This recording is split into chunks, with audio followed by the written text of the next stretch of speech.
Halo dan selamat bergabung untuk Anda semua yang mendengarkan. Em, Bayangkan sejenak sebuah skenario yang ya mungkin sering Anda lihat di film fiksi ilmiah. Skenario yang cukup ekstrim ya biasanya. Iya, betul. Skenario di mana bagaimana jika Anda bisa berevolusi ke suatu tingkat pemahaman di mana Anda tidak lagi terikat oleh kebutuhan dasar kayak makan atau minum. Tidak butuh sama sekali ya. Tepat. Bagaimana jika kesadaran Anda bisa memproyeksikan diri melintasi ruang dan waktu secara instan? Dan bahkan, hukum fisika atau realitas di sekitar Anda berubah total bergantung pada sedalam apa tingkat pengetahuan Anda. Terdengar kayak fantasi, kan? Sangat terdengar seperti fantasi fiksi ilmiah. Nah, tapi hari ini kita akan membongkar sebuah kerangka pemikiran di mana hal-hal tersebut bukanlah fiksi.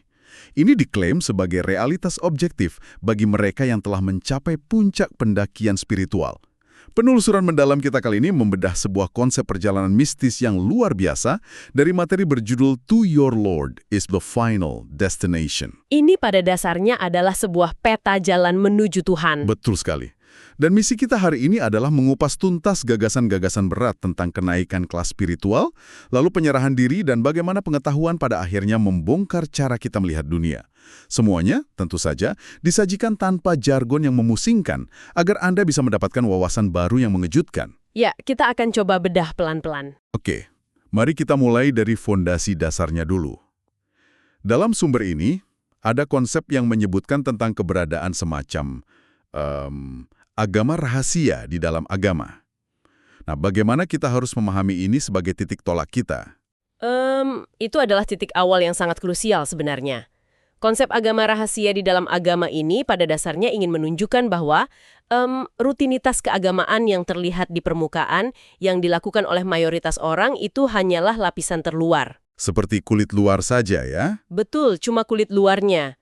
Di balik lapisan itu terdapat sebuah jalur pendalaman yang sangat terstruktur. Ini bukan sekedar metafora puitis untuk merasa damai secara batinnya. Jalur pendakian ini memiliki derajat atau stasiun-stasiun yang sifatnya sangat nyata dan objektif. Stasiun-stasiun yang nyata. Ya, ada pintu-pintu spesifik yang membawa seseorang pada perjalanan ke atas menuju pencerahan. Ketika seseorang melewati stasiun-stasiun ini dan bergerak mendekati apa yang disebut sebagai tujuan akhir, mereka mengalami perubahan ontologis. Tunggu, mari kita perjelas istilah itu untuk pendengar kita. Perubahan ontologis ini maksudnya seperti apa secara praktis? Artinya, bukan cuma pola pikir mereka yang berubah. Wujud dasar atau cetak biru eksistensi mereka sebagai makhluk itu bertransformasi. Mereka tidak lagi beroperasi dengan sistem operasi manusia biasa. Mari kita bedah ini. Ada penyebutan tentang jalan tangan kanan yang berujung pada tujuan akhir ini, yang digambarkan sebagai singgasana Tuhan. Dan ketika seseorang sampai di stasiun ini, mereka menjadi bebas. Rantai yang mengikat manusia biasa itu terlepas. Tepat sekali. Beban gravitasi dari kebutuhan biologis itu tidak lagi punya otoritas atas mereka.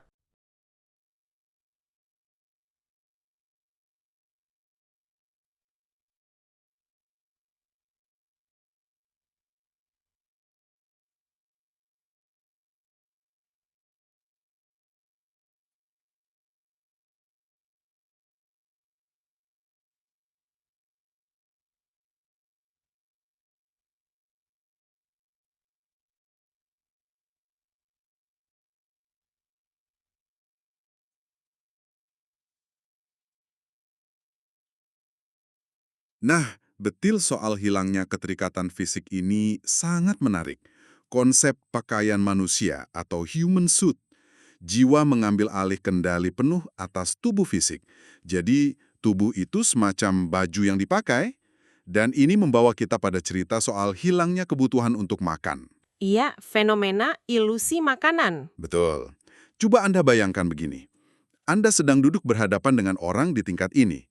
Mereka terlihat makan, berinteraksi normal, tapi makanannya hilang dari piring, lalu tiba-tiba kembali utuh di piring mereka. Mereka sebenarnya tidak mencerna makanan itu. Iya, mereka sama sekali tidak butuh makan atau minum.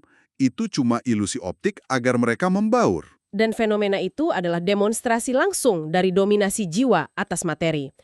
Hal serupa tidak cuma ada di satu tradisi. Di sumber-sumber Yahudi dan Kristen, ada kisah tentang tamu-tamu surgawi Nabi Ibrahim. Tamu-tamu yang diberi jamuan itu ya? Betul, Ibrahim menyajikan makanan, mereka tampak makan, tapi pada hakikatnya mereka tidak punya sistem pencernaan biologis. Tubuh fisik yang mereka proyeksikan itu sepenuhnya di bawah kendali kehendak mereka. Luar biasa. Dan proyeksi ini juga meluas ke perjalanan malam atau proyeksi astral. Dengan antusias, saya mau bilang, individu ini bisa naik ke langit sesuka hati. Menembus batas ruang dan waktu. Ya, ini mengingatkan pada perjalanan malam Nabi Muhammad, di mana langit terbuka, beliau bertemu nabi-nabi terdahulu, dan menembus tabir cahaya Tuhan. Analogi lintas tradisinya juga sangat kuat. Kalau kita lihat dari Bhagavad Gita, ada Arjuna yang melihat wujud kosmis Krishna. Atau bagaimana seorang master spiritual tingkat tinggi bisa memproyeksikan kesadarannya ke planet lain hanya melalui meditasi. Kesadaran yang tercerahkan tidak lagi dipenjara oleh koordinat fisik. Tapi, tahu tidak, kekuatan memanipulasi ruang atau tidak butuh makan itu kan terdengar kayak kekuatan super. Tapi hadiah terbesarnya bukan itu. Hadiah utamanya adalah akses. Yang sangat menarik di sini adalah hakikat dari akses itu sendiri. Seseorang yang telah mencapai garis akhir ini mendapatkan hadiah berupa akses VIP 24 jam sehari, 7 hari seminggu kepada pembimbing mereka, sang imam. Tidak ada batasan lagi. Tidak ada. Tidak ada lagi tabir, gunung tinggi, atau lautan luas yang bisa memisahkan mereka. Mereka terhubung secara konstan. Ada kisah yang sangat memvalidasi ini.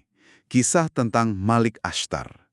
Jiwanya telah menembus batasan telinga fisik, sampai-sampai ia bisa mendengar Imam Ali menangis atau berbicara dari jarak yang sangat jauh. Karena jarak ribuan kilometer itu runtuh menjadi nol. Dan ini membawa kita pada implikasi logis tentang sifat kemaksuman atau kondisi anti salah. Infallibility. Tepat. Logikanya begini, kalau Anda selalu punya akses ke pembimbing yang selalu memberikan jawaban benar, Anda tidak akan membuat kesalahan. Anda selalu bertanya dan dijawab dengan benar sebelum bertindak. Ini seperti sinkronisasi yang sempurna. Ada juga kisah sahabat imam yang mengalami pembukaan lensa persepsi ini. Sang imam mengusap wajahnya dan tiba-tiba sahabat ini melihat wajah imam di mana-mana. Di kanan, di langit. Bahkan saat dia melompat ke laut. Iya, dia hampir tenggelam karena terkejut. Tapi di dalam air pun wajah imam tetap ada di sana. Kejadian itu menjebol pemahaman linier kita. Ini sangat nyambung dengan ucapan Yesus di Injil.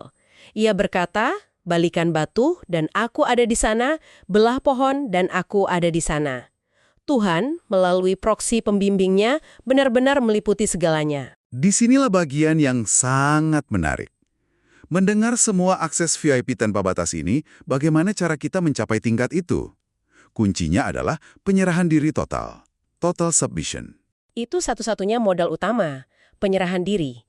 Dan ujian ego ini digambarkan dengan sangat sempurna dalam kisah Nabi Musa dan hamba yang soleh, atau Khidr. Kisah ini menelanjangi ego kita. Musa mengira dirinya yang paling berpengetahuan di bumi. Lalu Tuhan mengujinya. Musa disuruh mencari seseorang atau sesuatu yang lebih buruk darinya. Dan apa yang dia temukan? Seekor anjing jalanan yang berpenyakit. Dia hampir membawa anjing itu. Tapi Tuhan berkata, jika kamu membawa anjing itu, aku akan menghapus namamu dari daftar nabi. Makna di balik itu sangat dalam. Di mata seseorang yang berada di derajat pencelahan yang lebih tinggi, pengetahuan kita yang kita banggakan mungkin tidak lebih baik dari anjing yang sakit itu. Arogansi spiritual kita dihancurkan di situ. Tepat, kita tidak boleh merendahkan siapapun. Itulah mengapa kita butuh seorang master. Keberhasilan Musa untuk belajar pada akhirnya bergantung pada satu hal, tidak menentang gurunya. Penyerahan diri tanpa syarat. Tapi ternyata tidak memprotes itu susah sekali buat Musa. Dan ini membawa kita pada analogi kacamata. Setiap kali kita naik kelas spiritual, kita mengganti lensa kacamata kita. Dan apa yang sebelumnya hitam dan putih, atau halal dan haram, tiba-tiba terlihat berbeda. Jika kita hubungkan ini dengan gambaran yang lebih besar, syariat atau jurisprudensi hukum itu berubah seiring bertambahnya pengetahuan. Ya, tindakan hamba yang soleh itu sangat ekstrim. Dia membunuh seorang anak, melubangi kapal orang miskin, membangun tembok tanpa upah.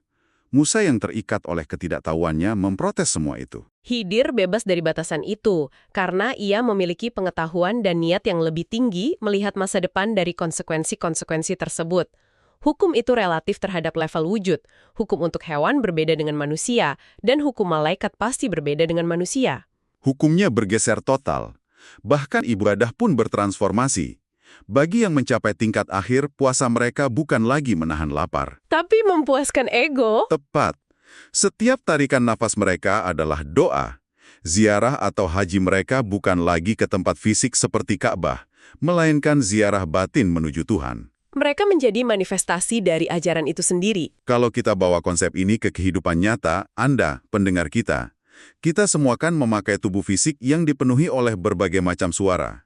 Ada suara eksternal seperti ekspektasi orang tua, tuntutan pasangan, bos, pemerintah. Dan jangan lupa suara internal. Benar, perut yang lapar, nafsu, dan bisikan jahat dari jin atau setan, semuanya berebut ingin mengendalikan kemudi hidup kita.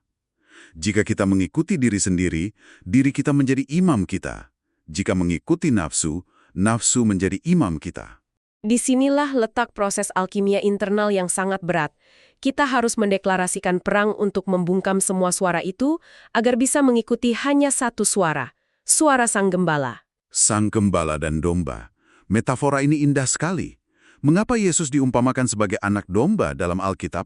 Karena domba adalah simbol dari penyerahan diri.